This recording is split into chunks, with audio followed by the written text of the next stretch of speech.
Di dalam 1 Tesalonika, itu ada dalam kitab Injil Perjanjian Baru, pertama kali Kristen disebut adalah di Antioquia. Jadi agama yang dibawa Yesus adalah bukan agama Kristen, tapi agama yang lurus, agama yang hanif, karena Islam dulu belum ada, Nasrani belum ada. Tapi kan keinginan Yesus adalah jangan menyembah aku, sembahlah Tuhan Allahmu. Karena Yesus mengajarkan kepada umat manusia ketika itu dan para sahabat-sahabat ke-12 murid Yesus, aku ini adalah Tuhan, utusan. Aku hanya diutus untuk Bani Israel. Kalau dia diangkat menjadi Tuhan, masa Tuhan untuk jadi hanya untuk menjadi kaum Israel? Kan nggak mungkin. Tuhan itu kan universal sifatnya. Nah, artinya, wahai ahli kitab, janganlah kamu melampaui batas di dalam agamamu.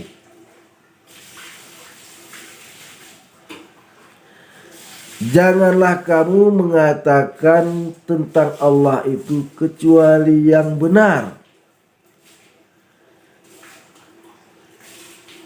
Sesungguhnya Isa Al-Masih putra Maryam itu adalah utusan Allah dan dari kalimatnya yang disampaikan kepada Maryam dan ruhnya,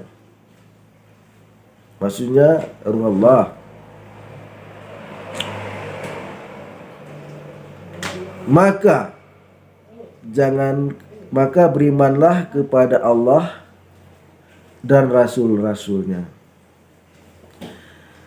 Janganlah kamu mengatakan Allah itu 3. Berhentilah kamu mengatakan Allah itu 3. Itu lebih baik bagimu. Sesungguhnya Allah itu adalah Allah yang Maha Esa. Maha suci Allah dari mempunyai anak. Kepunyaan Allah lah segala apa yang ada di langit dan apa yang ada di bumi. Dan cukuplah Allah saja sebagai pemeliharanya. Nah, pemirsa yang dirahmati Allah, ayat ini menjelaskan, ayat ini mengkritisi tentang kepercayaan orang Kristen.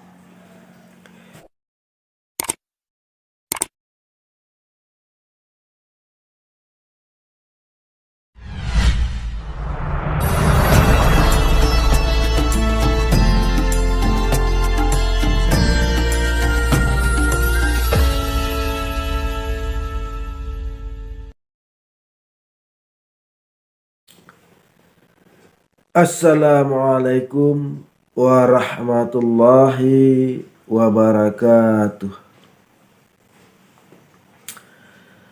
Alhamdulillah nasta'inu wa nastaghfiruhu wa na'udzu billahi min syururi anfusina wa min sayyiati a'malina. Man yahdihillahu fala mudhillalah wa man yudlil fala hadiyalah. Asyhadu an la ilaha illallah wa asyhadu anna Muhammadar Rasulullah. Allahumma salli ala sayyidina Muhammad wa ala alihi wa sahbihi wa man tabi'ahum bi ihsanin ila yaumiddin, amma ba'd. Pemirsa yang dirahmati Allah, jumpa lagi di channel Darmansyah Agam, yaitu salah satu channel yang membela ajaran agama Islam dari rongrongan orang-orang yang tidak suka terhadap agama Islam. Baik itu yang datangnya dari kalangan orang Islam sendiri yang digolongkan kepada kaum munafik, maupun orang-orang yang di luar agama Islam. Pemirsa yang dirahmati Allah, dalam pertemuan kali ini kita akan menampilkan salah satu video daripada mu'alafnya seorang penganut agama Kristiani, yaitu dari gereja Advent, yang mana beliau adalah seorang mu'alaf yang cerdas di dalam agama yang dahulu. Beliau berusaha menggali Alkitabnya, kitab sucinya, mengenai siapakah Yesus itu sebenarnya. Namun pemirsa yang dirahmati Allah, sebelum kita menampilkan tayangan video tersebut, pertama-tama kami ingin menyampaikan sepatah dua patah kata mengenai agama Islam ini.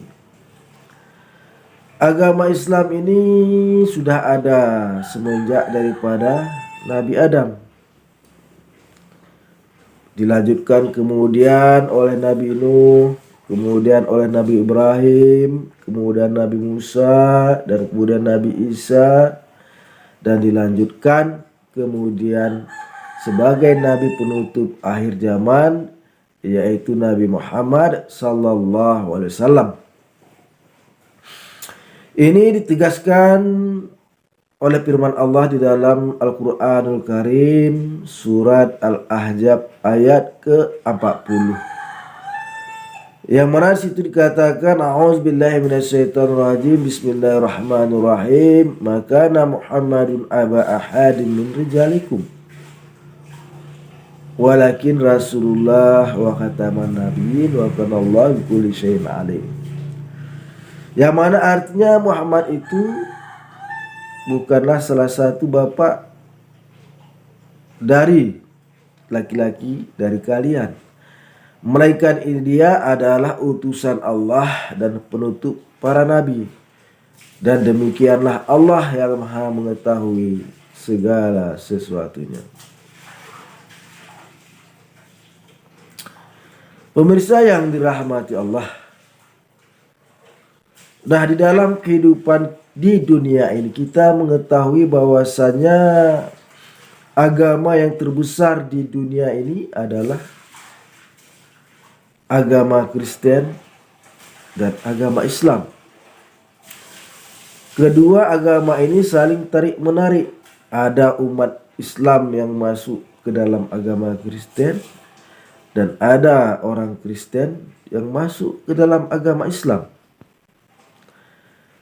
Nah, untuk mengetahuinya siapakah, agama manakah yang benar, maka untuk mengetahuinya perlu kita menggali kedua kitab suci tersebut.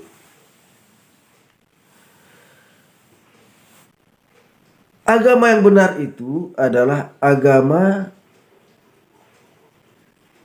yang melaksanakan, yang penganutnya, yang ajarannya melaksanakan apa yang diperintahkan di dalam kitab sucinya. Istilahnya agama, ajaran yang benar itu adalah ajaran yang tidak bertentangan dengan kitab sucinya. Oleh karenanya di dalam Al-Quranul Karim Allah memperingatkan kepada orang Kristen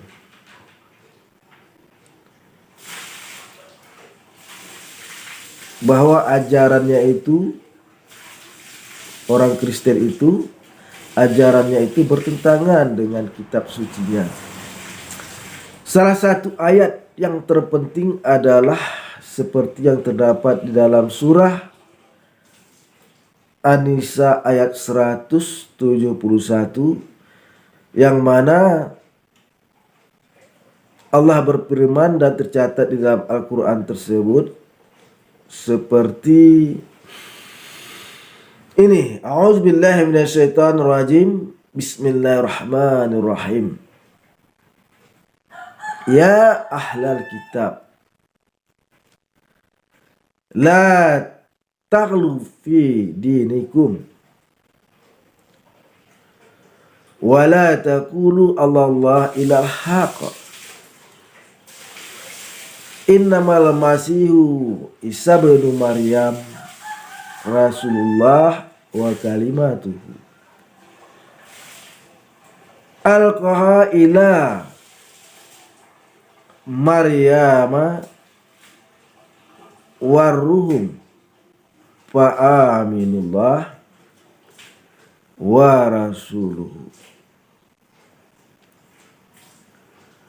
wala taqulu salasa intahu khairul lakum innamallahu wahid subhanahu ayyakuna lahu walad lahu ma fis samawati wa ma fil ard wa kafa billahi wakil. Yang mana artinya, wahai ahli kitab, janganlah kamu melampaui batas di dalam agamamu.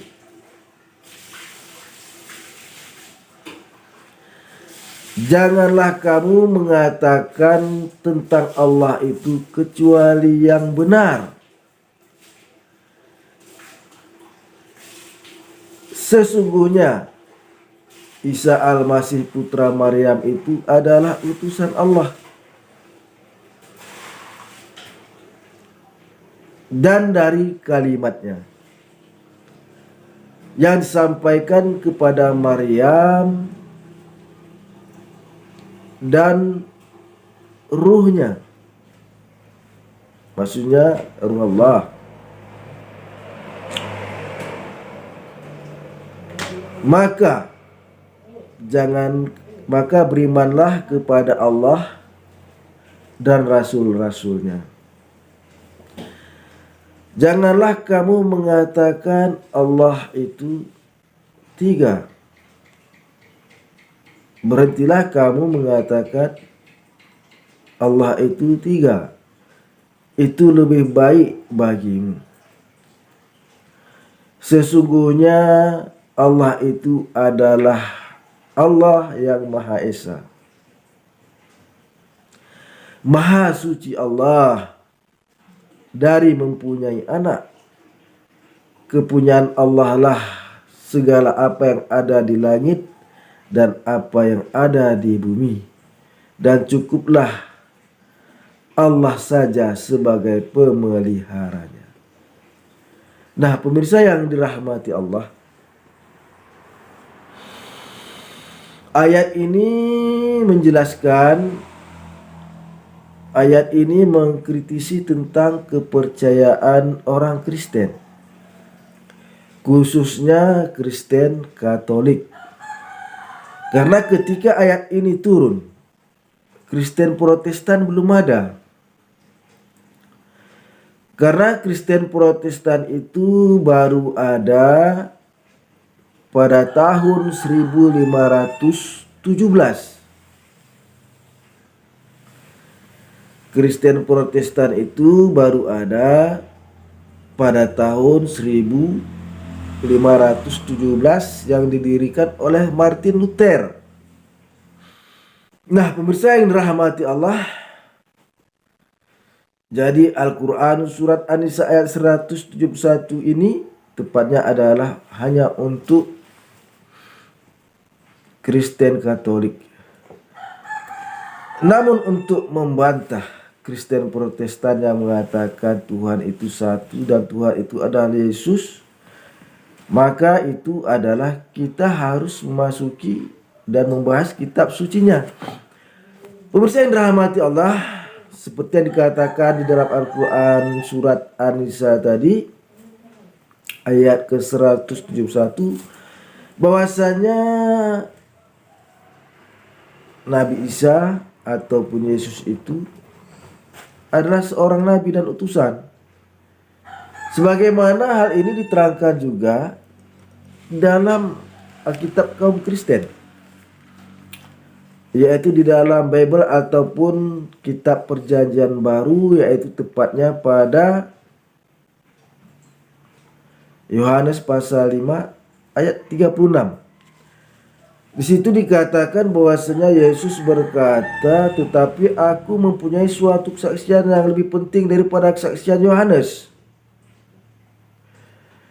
yaitu segala pekerjaan yang diserahkan Bapa kepadaku supaya aku melaksanakannya. Pekerjaan itu juga yang kukerjakan sekarang, dan itulah yang memberi pekerjaan tentang dan itulah yang memberi kesaksian tentang aku, bahwa Bapa yang mengutus aku."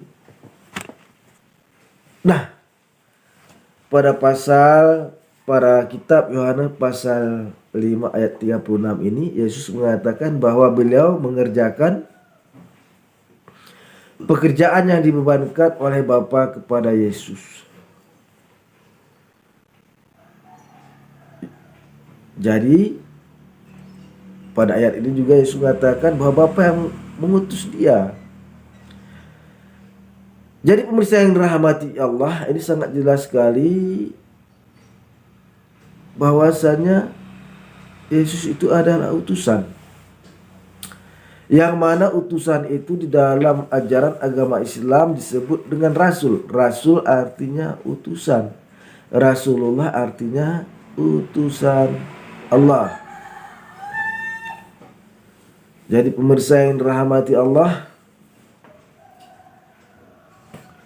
sangat jelas sekali bahwasanya Yesus di dalam kitabnya mengatakan bahwa beliau itu adalah seorang utusan.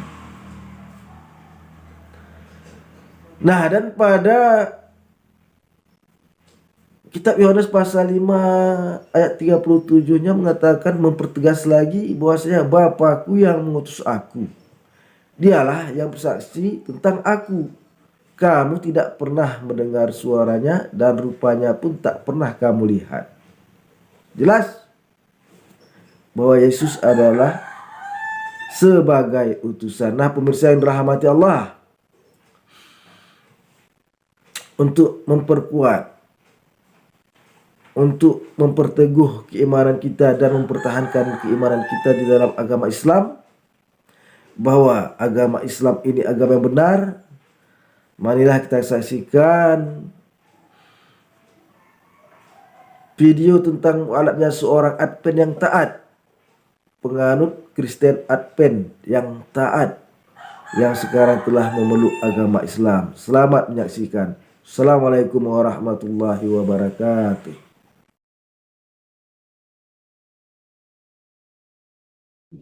Assalamualaikum warahmatullahi wabarakatuh. Alhamdulillahirabbil alamin. Wassalatu wassalamu ala asrafil anbiya'i wal mursalin Sayyidina wa maulana Muhammadin wa ala alihi wa ashabihi ajma'in, amma ba'd. Baiklah sahabat ngaji, perkenalkan saya Riyadi yang dulunya bernama Yosafat Christian Riyadi, yang alhamdulillah sekarang menjadi Riyadi.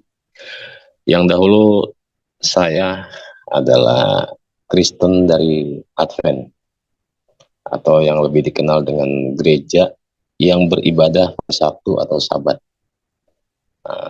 Terakhir saya bertugas di Rawamangun. Terakhir menjadi anggota gereja di Rawamangun. Dan alhamdulillah hidayah Allah sampai pada saya dengan kajian-kajian Injil itu sendirilah yang membawa saya kepada Islam. Bukan dari ajaran Quran, karena saya tidak bisa membaca Quran. Bukan dari orang-orang Muslim yang memperkenalkan Islam kepada saya, karena saya lebih sedikit orang-orang Muslim, bahkan tidak ada. Justru Injil sendirilah yang membawa saya kepada keislaman. Dari Injil sendiri itu membuat saya ragu akan kebenaran-kebenaran daripada Injil. Kenapa saya bisa katakan bahwa ada keraguan dalam hati saya dan tidak masuk di akal logika saya? Kalau dalam Islam ini kan kita mempercaya akan yang namanya iman kepada kitab, termasuk Taurat, Zabur, dan Injil, dan Al-Quran. Lalu menjadi pertanyaan saya ketika itu, apakah Injil atau kitab suci umat Kristen sekarang ini murni firman Allah atau memang buatan tangan manusia? Dari kajian-kajian itu sendiri, saya menemukan titik terang bahwa Injil yang dimiliki umat-umat Nasrani pada saat ini murni bukan firman Allah. Saya boleh katakan seperti itu karena apa? Contoh, di dalam buku Kejadian 1 ayat 1 dalam Injil itu ada kitab pembuka yang namanya Kejadian yang diawali dengan penciptaan langit dan bumi. Itu di Kejadian 1 ayat 1, konon katanya itu Allah yang berfirman. Seperti ini bunyinya. Pada mulanya Allah atau Allah menciptakan langit dan bumi. Dari kalimat itu ada satu kata yang mengatakan yang konon katanya Allah berfirman, pada mulanya Allah menciptakan langit dan bumi. Tetapi di ayat kedua yang berbunyi, bumi belum berbentuk dan kosong. Gelap gulita menutupi samudra raya, roh Allah melayang-layang di atas permukaan air. Yang menjadi tanda tanya besar saya, tadi ayat pertama, pada mulanya Allah menciptakan langit dan bumi. Kenapa di ayat kedua, bumi belum berbentuk? Apa yang Allah ciptakan di ayat pertama? Apa yang Allah ciptakan di ayat pertama? Yang konon Allah berfirman, pada mulanya Allah menciptakan. Kalau Allah sudah menciptakan, berarti apa yang sudah diciptakan sudah jadi.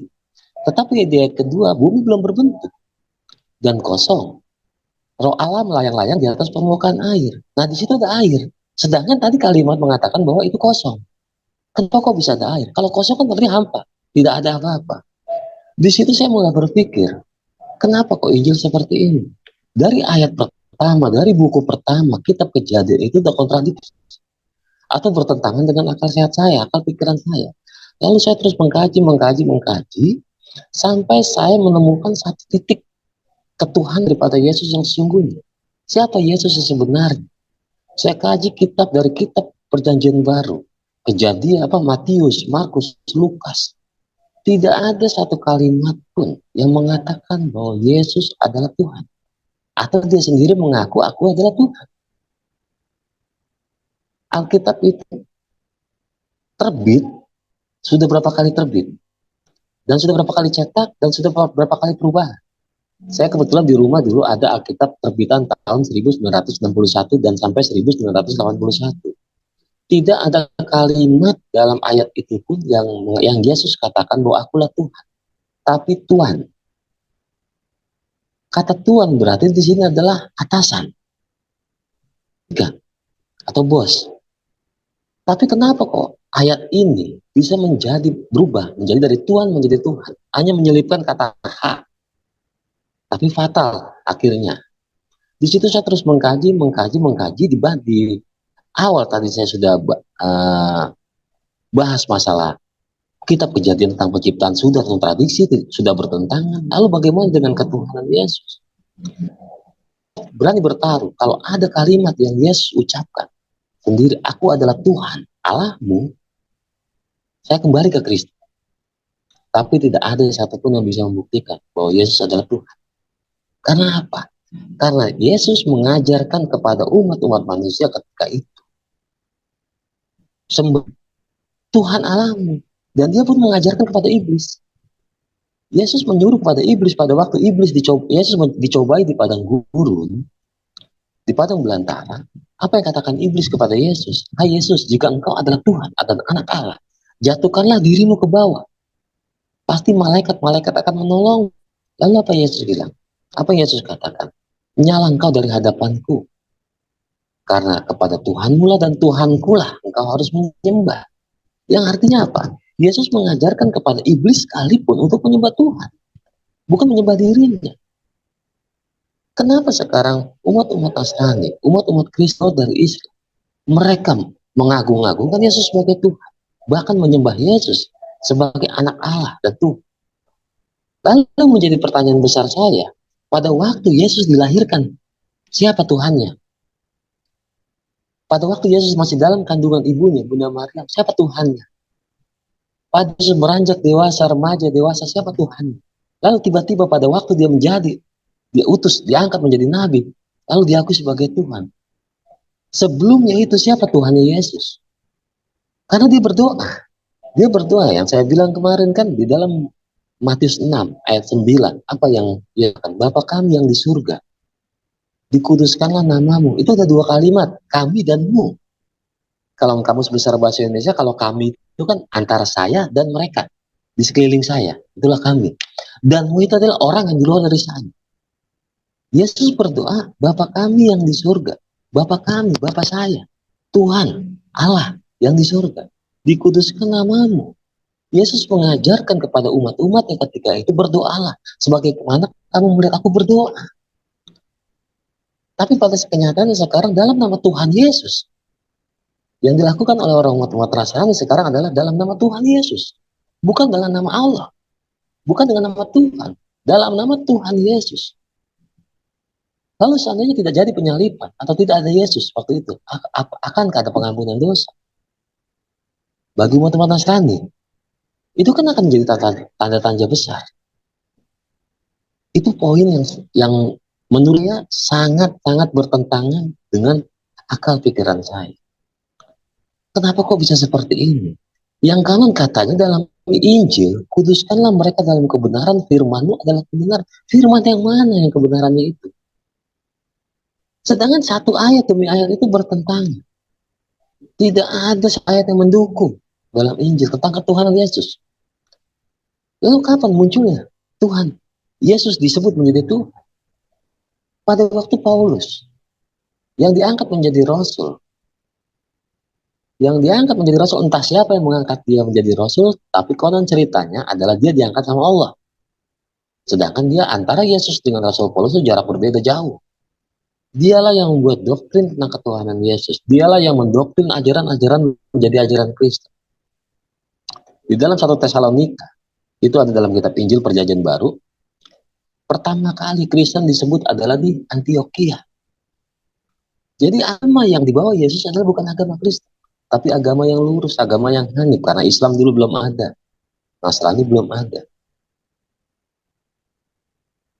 Tapi kan keinginan Yesus adalah jangan menyembah aku, sembahlah Tuhan Allahmu. Karena Yesus mengajarkan kepada umat manusia ketika itu dan para sahabat-sahabat, ke-12 murid Yesus, aku ini adalah Tuhan, utusan. Aku hanya diutus untuk Bani Israel. Kalau dia diangkat menjadi Tuhan, masa Tuhan untuk jadi hanya untuk menjadi kaum Israel? Kan nggak mungkin. Tuhan itu kan universal sifatnya. Nah di situ kan ada ayat bertentangan. Tapi umat-umat Kristen sekarang ini yang maaf-maaf kata yang mungkin mereka tahu dan paham tapi mereka nggak mau mengkaji sehingga mereka bertahan di dalam sebuah ajaran mereka padahal mereka tahu hakikat Yesus yang sebenarnya adalah siapa. Makanya dulu kan ada yang namanya kenaikan Isa Al-Masih. Sekarang nggak ada lagi, ada Yesus Kristus. Ya kan wafatnya Isa Al-Masih, sekarang adanya wafatnya Yesus Kristus. Seperti itu, karena banyak yang protes, Isa itu nggak mati. Tapi Yesus dianggap sebagai penebusan dosa. Yang tadi saya bilang, kalau Yesus tidak mati, siapa yang menebus dosa? Kalau Yesus tidak lahir, siapa yang menebuskan dosa? Rugilah umat Kristen yang beriman kepada Yesus. Kalau memang Yesus itu bukan Tuhan. Tapi saya yakin, dalam Injil sendiri pun menjelaskan, Yesus itu bukan Tuhan. Yesus itu bukan Allah. Aku ini utusan. Aku diutus Allah untuk Bani Israel, bukan untuk seluruh alam. Itu nyata dalam Injil. Ada ayat-ayat dalam Injil yang banyak yang menyatakan bahwa Yesus bukan Tuhan. Dalam Injil Yohanes 1 ayat 18. Ini Injil Yohanes 1 ayat 18, ini dalam Perjanjian Baru. Ayat ini berbunyi, tak seorang pun pernah melihat Allah. Jadi tidak ada manusia pun, siapapun dia, tidak pernah melihat Allah. Berarti Injil itu tentang ketuhanan Yesus bohong. Karena tidak ada satupun melihat Allah. Lalu dalam 1 Timotius 6 ayat 16 dalam Perjanjian Baru juga, Tuhan tidak pernah dilihat manusia dan manusia memang tidak dapat melihatnya. Jadi tidak ada yang manusia tidak pernah melihat Allah dan Allah tidak pernah melihat manusia, tidak bisa melihat Allah dan sampai kapanpun nggak bisa melihat Allah. Seperti itu. Nah dalam Yohanes, Yesus sendiri berkata, Aku akan pergi kepada Bapakku dan Bapakmu. Kalimat Bapak dalam ajaran Kristen adalah Tuhan, Allah. Kenapa saya bilang seperti itu? Karena dulu saya pernah belajar juga di Kristen. Saya lama, hampir 30 tahun di Kristen. Kalimat Bapak ini yang dilontarkan dari umat-umat Nasrani itu tujuannya adalah supaya ada rasa kedekatan antara anak dengan orang tua. Seperti itu konteksnya. Tapi kan Yesus membantahnya seperti ini. Aku akan pergi ke rumah Bapakku dan Bapakmu. Berarti aku, Allah. Yesus akan pergi ke rumah Allah, Allahnya sendiri dan Allahnya orang umat-umat manusia waktu itu. Jadi Yesus sendiri mengakui bukan Tuhan. Selama Yesus hidup di muka bumi bersama dengan 12 murid, dia nggak pernah mengakui dia Tuhan. Keanehan atau kejanggalan-kejanggalan Yesus bukan Tuhan. Pertama, dia harus berdoa. Kalau Tuhan berdoa, dia berdoa sama siapa? Sedangkan dia di sendirinya Tuhan. Dan dia tidak bisa berbuat apa-apa dari dirinya sendiri. Kok Tuhan tidak bisa berbuat apa-apa dari dirinya sendiri? Lalu dia pun lelah. Dia tertidur. Kalau Tuhan Allah tertidur atau Allah tertidur, apa jadinya dunia ini? Tapi Yesus tertidur. Lalu ketika itu juga Yesus memberi makan 5.000 orang dengan 2 roti dan 5 roti dan 2 ikan. 5 roti dan 2 ikan. Dengan memberi makan 5.000 orang. Secara kalau nggak cukup. Tapi dia berdoa pada Allah. Dia berdoa, ya Allah, ya Allah, ke dalam tanganmu lah aku serahkan semuanya ini. Dan itu menjadi sebuah mujizat. Tapi orang-orang kafir ketika itu mengatakan bahwa Yesus punya sihir. Lalu orang-orang yang Saduki waktu itu mengatakan Yesus Tuhan. Itu di zaman Rasul Paulus cerita itu dirubah. Pada kenyataannya, sekarang ini mereka tetap mengagungkan akan ketuhanan Yesus tanpa dasar dan bukti. Karena mereka punya doktrin. Kalau doktrin itu kan intinya tidak perlu dibahas dan tidak perlu dijelaskan. Siapa yang mau mengikuti silakan, nggak mau mengikuti itu adalah doktrin. Itu yang kisah perjalanan hidup saya beberapa tentang hukum Taurat. Yang disitulah saya mulai ketertarikan saya dengan Islam dari hukum Taurat. Kenapa saya katakan hukum Taurat? Karena di Islam pun ada diajarkan hukum Taurat. Dalam Injil Keluaran 20, dalam buku Injil di Keluaran 20 di Perjanjian Lama, itu Keluaran 20 ayat 3 mengatakan bahwa jangan ada padamu ilah hadapan. Kalau versi sekarang, jangan ada padamu Allah lain di hadapan. Berarti nggak boleh ada Tuhan selain Allah. Itu Taurat yang mengajarkan. Lalu kita bandingkan dengan umat Islam. Dengan ajaran Islam ya, bukan dengan umat Islam, tapi dengan ajaran Islam. Ajaran Nasrani melarang menuhankan selain Allah. Dalam Islam, surat Al-Ikhlas mengajarkan tidak Tuhan selain Allah.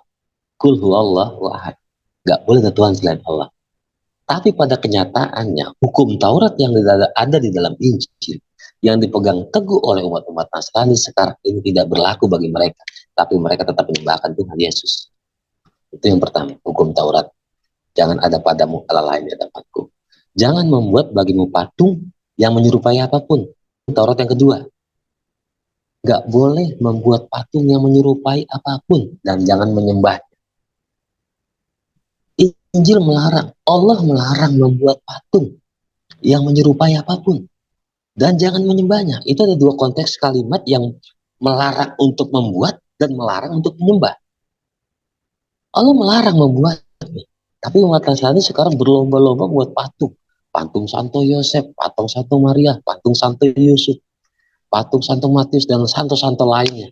Masih banyak santo di agama dia kan, agama-agama Nasrani. Dibuat patung besar di depan gereja. Menjadi lambang penyucian. Di dalam gereja pun seperti itu. Dia buatlah lambang-lambang patung. Seperti salib segala macam. Sedangkan Allah berfirman dalam hukum Taurat kepada Nabi Musa waktu itu hukum itu kan diberikan di atas gunung Tursina. Jangan kau membuat patung. Tapi kamu menyembahnya. Membuatnya jangan. Tapi kau menyembah. Nah di Islam ajarannya nggak boleh musyrik. Jangan menduakan Allah, nggak boleh patung yang menjadi berhala. Di Islam di masjid nggak ada berhala, nggak ada patung. Tapi di gereja kalau kita bandingkan ada patung. Siapa menurut hukum Taurat antara Kristen sama Islam? Bukan oknumnya ya, Kalau oknumnya banyak yang melenceng dengan trik segala macam pergi ke gunung-gunung, itu oknumnya. Tapi ajarannya, makanya saya bilang saya mengenal Islam. Kalau melihat oknumnya saya nggak akan masuk Islam. Tapi saya melihat ajarannya saya mengenal Islam. Saya lihat di Islam tidak ada di masjid, tidak ada satupun di musola patung, itu tempat ibadah. Tapi pada waktu saya di Kristen, salib sebegitu besarnya dibuat sama orang-orang Nasrani. Entah untuk apa, entah lambang apa, saya juga kurang paham waktu itu. Itulah doktrin yang intinya bahwa inilah Kristen dengan berlambangkan salib. Dan hukum Taurat yang ketiga, jangan menyebut nama Tuhan Allahmu dengan sembarangan. Allah sendiri melarang menyebut nama Tuhan Allah yang bukan pada tempatnya. Yesus disebut sebagai Tuhan. Padahal hukum Taurat itu datang sebelum Yesus dan itu selama-lamanya. Karena Yesus sendiri berkata, aku datang bukan untuk meniadakan hukum Taurat, tapi untuk menggenapinya. Bukan untuk menghapus, Yesus datang, tapi untuk melanjutkan hukum Taurat. Tapi hukum Taurat itu tidak dipakai sama umat-umat Nasrani. Yang dianggap inilah, ya jadikanlah sebuah doktrin. Doktrin kepercayaan dia kepada Yesus sebagai Tuhan. Apakah kamu percaya Yesus sebagai Tuhan? Ya, dibaptis. Apakah kamu percaya Yesus sebagai anak Allah? Ya, percaya, dibaptis. Apakah kamu percaya bahwa Yesus mati di kayu salib untuk menebus dosa manusia? Ya, percaya, dibaptis. Sebegitu mudahnya pengampunan dosa, hanya mengaku Yesus sebagai Tuhan, jaminannya selamat. Sedangkan Yesus sendiri, keselamatan itu bukan di tangan Yesus. Keselamatan itu di tangan masing-masing. Karena Yesus sendiri bersabda, apabila engkau mengaku dosamu, masuk ke kamar, kuncilah pintu, berdoalah kepada Tuhanmu. Bukan kepada Yesus. Karena Yesus sendiri aja berdoa kepada Tuhan. Bukan kepada dirinya sendiri. Lalu dia gak bisa menyelamatkan dirinya sendiri, pada waktu dia disalib, kalau memang dia Tuhan, dia akan berontak. Itu hukum Taurat. Karena hukum Taurat yang selanjutnya itu kan hablum minannasnya ya. Hablum minannas kita samakanlah. Karena kasih kepada sesama, jangan membunuh, jangan mencuri, jangan berniat, itu sama. Seperti itu. Tapi hukum Taurat yang hablum minallah yang bertentangan dengan akal pikiran saya. Dan itu sebenarnya ada di ajaran Islam. Hukum Taurat yang dipegang teguh umat-umat Kristen hanya ada di dalam Islam, bukan di dalam Kristen. Lalu selanjutnya, kalau memang Yesus mati di kayu salib, bukti kematiannya. Karena saya pernah kupas tuntas waktu itu tentang kematian Yesus, satu peristiwa besar yang dinamakan dengan peristiwa Bukit Tengkorak ya. Dan itu saya buka. Memang dalam Injil itu ceritanya Yesus mati. Kalau kita baca. Tapi kalau kita pahami kata demi kata, itu tidak ada satupun yang menyatakan kalau Yesus mati. Contoh seperti ini. Pada waktu Yesus disalib, terjadi sebuah gempa bumi yang hebat. Langit gelap gulita. Sekarang menurut akal logika saya pribadi dan mungkin logika pada umumnya, ketika kita di luar, lalu terjadi gempa bumi, apa kita berdiam diri di tempat itu? Pasti kita porak-poranda dan kabur. Tapi pada kenyataannya itu menjadi sebuah bahan cerita dan menjadi sebuah cerita Yesus disalib. Dan gelap gulita, itu kejadiannya siang. Dari mana orang tahu terjadi gelap gulita bisa melihat sebuah peristiwa besar, penyaliban yang kata mereka. Itu kontradiktif, menurut saya itu bertentangan besar. Dari mana si penulis tahu kalau memang terjadi sebuah penyaliban, tapi langit gelap gulita dan terjadi goncangan hebat? Dari mana mereka tahu? Mereka sibuk apa? Kan berarti mereka sibuk ngurusin anak yang di rumah, entah hartanya dan lain sebagainya, mereka lari. Tapi itu menjadi sebuah cerita. Menjadi sebuah cerita keyakinan mereka bahwa Yesus mati disalib untuk menebus dosa manusia. Tuh. Lalu saya dulu merasa malu. Malunya seperti ini. Kok Tuhan saya ditelanjangin seperti itu? Hanya memakai sepotong kain, hanya menutupi aurat. Malu saya memiliki Tuhan seperti itu. Kenapa kita harus menyembah Tuhan yang telanjang? Lalu pada waktu Yesus disalib, kita kembali lagi pada waktu Yesus disalib ya.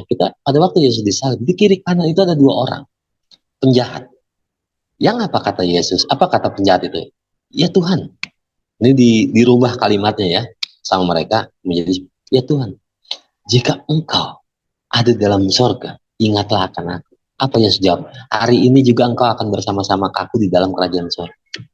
Siapa yang berucap seperti itu? Sedangkan tidak ada orang, hanya ada tentara Romawi yang berdiri di atas, di bawah kayu salib. Menurut cerita, dari mana dia bisa mendengar? Sedangkan jarak salib itu tinggi. Itu sangat bertentangan menurut saya. Karena beberapa pendeta pun saya sempat berpertanyakan tentang cerita kematian Yesus yang secara detail, mereka nggak bisa. Akhirnya dia bilang, kamu percaya apa enggak? Ya seperti itu. Karena apa? Jawaban mereka kalau sudah terpojok, ya kan jawab, kamu percaya atau enggak? Kalau kamu percaya, ya kamu beriman. Kalau kamu nggak percaya, itu hak kamu. Seperti itu. Lah kalau saya kan orang yang kritis, lebih cenderung kepada satu pertanyaan bukan untuk memojokkan pendeta, tapi untuk mengkoreksi, mencari tahu kebenaran-kebenaran. Seperti itu kan. Dan itu semuanya tidak ada dalam Injil tentang ketuhanan Yesus. Tidak ada dalam Injil ucapan Yesus yang sendiri mengaku sebagai Tuhan. Dan alhamdulillah, saya di Islam dari 2019. Alhamdulillah. Walaupun banyak godaan, cobaan, fitnah segala macam saya hadapi, ya itulah saya bilang kalau boleh dikatakan dengan bahasa kampung, nasib meninggalkan agama Nasrani tanpa fitnah, masuk ke agama Islam menjadi sebuah fitnah, yaitu alhamdulillah saya terima. Sampai saat ini pun alhamdulillah masih saya terima dan Allah masih bertahan dalam Islam. Walaupun seperti apa cobaan-cobaan seperti itu, ya saya terima. Itulah Islam. Karena Islam itu menurut saya itu agama berjuang. Kalau Kristen agama santai, saya minta apa dikasih, saya minta apa dikasih. Saya mau beli apapun ada hari ini juga. Setiap bulan mau ganti HP pun gampang. Seperti itu kan. Tapi di Islam ini saya akui bahwa saya harus berjuang. Islam itu agama jihad. Kalau kita berdiam diri aja kita nggak punya apa-apa atau punya kemampuan apa. Nah itu saya bisa rasakan sekarang ini. Alhamdulillah saya bisa berdiri teguh sampai saat ini. Walaupun keluarga seperti apa saat ini, ya Islam tetap ada sama saya. Insya Allah sampai Allah mencabut nyawa saya. Insya Allah.